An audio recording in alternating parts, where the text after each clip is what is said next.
Kukulay chay Senator Bam Aquino king mas matigi ka monitoring at transparency kareng oil companies katukining balaw sa pamagtas ning presyo ning petrolyo.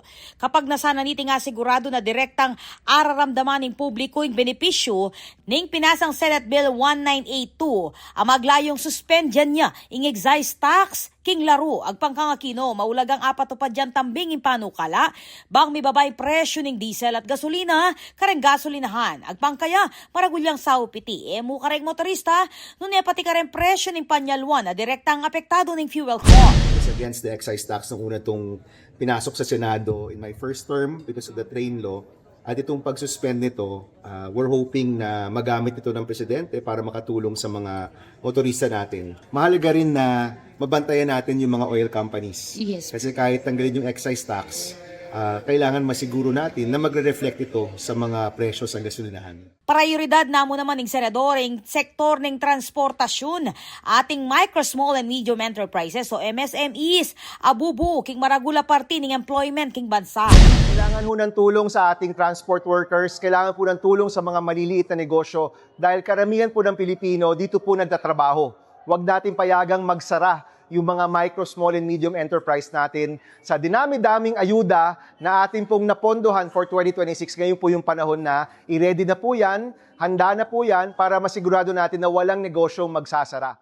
Dinikdik na naing tambing nga pamamie ayuda. Bang aywasan ning pamanyarada ring mga lating negosyo, libutan ning harapan na krisis at intensyon king Middle East. Dinikdik na nga Aquino na bistamat aluway sitwasyon kumpara king pandemya, manatiling maulagay mabilis at epektibong kimot ning gobyerno, bang manatiling makabuklat ning ekonomiya, ring eskwela at ring negosyo.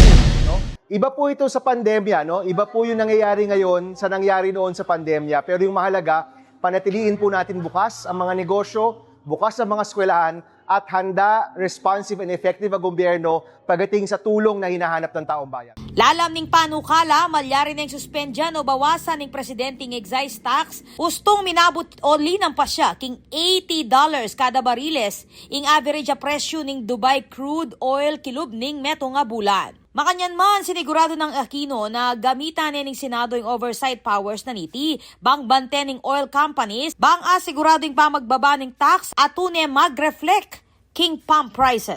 Unang-una, napasa na sa Senado yung suspension ng excise tax. So kailangan mapatupad ito, makita ng taong bayan na bababa yung presyo ng diesel at gasolina sa mga gasoline stations.